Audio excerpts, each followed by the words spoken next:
جی میں سمجھ گیا آپ کا سوال. دیکھیں ان کا سوال یہ ہے کہ ماں کے قدموں کے نیچے جنت ہے, لیکن ماں اگر کچھ غلطیاں کر رہی ہے اور وہ ٹھیک نہیں ہو رہی ہے تو کیا ہم سختی کر سکتے ہیں اس کے اوپر, زبردستی اس کو اس عمل سے روک سکتے ہیں؟ یہی حاصل ہے نا آپ کے سوال کا, یا ہم برداشت ہی کریں گے؟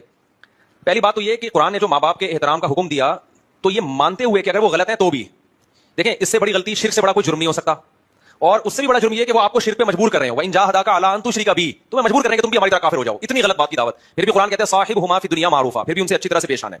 یہ تو ان حقوق سے تعلق ہے جس کا اللہ کے حقوق سے تعلق. شرک کس کا حق ہے؟ توحید اللہ کا حق ہے نا. لیکن ایک بات خوب سمجھ لیں, اگر ماں باپ ظلم کر رہے ہیں, یعنی ظلم سے میری مراد ہے کہ مخلوق کے حقوق ضائع کر رہے ہیں, ظلم کر رہے ہیں, تو پھر ظلم سے بچانے کے لیے اولین کوشش تو یہی ہوگی کہ محبت سے. اگر وہ محبت سے باز نہیں آ رہے اور آپ سمجھتے ہو کہ تھوڑا سخت لہجے میں بات کرنے سے وہ مان جائیں گے, تو پھر سخت لہجے میں بات کرنا بھی جائز ہوگا.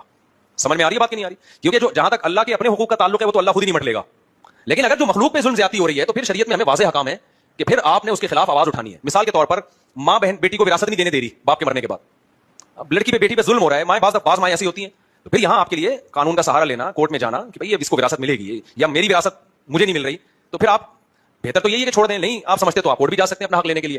بعض دفعہ آپ کی ماں ظلم بہت زیادہ کر رہی ہے بہو کے اوپر, بہت زیادہ واضح طور پہ ظلم کر رہی ہے, اور آپ کو معلوم ہے کہ اگر میں بالکل خاموش رہا تو یہ ظلم کی نوعیت اور زیادہ بڑھ جائے گی. تو اولین کوشش تو یہ ہو کہ بہو کو الگ کر دو ماں سے. اگر آپ کو پتہ چلتا ہے کہ میری ماں ہی اس میں ظالم ہے تو بیوی کو کیا کرو, الگ رکھو ماں سے. پھر ماں رونا دھونا لگائے کہ نہیں میں نہیں رہ سکتی, تو بھائی پھر اس میں آپ پر ماں کی اطاعت لازم نہیں ہے, آپ کو الگ رکھنا پڑے گا, کیونکہ اپنے حقوق کے چکر میں دوسرے کے حقوق کا ضائع نہیں کیا جا سکتا.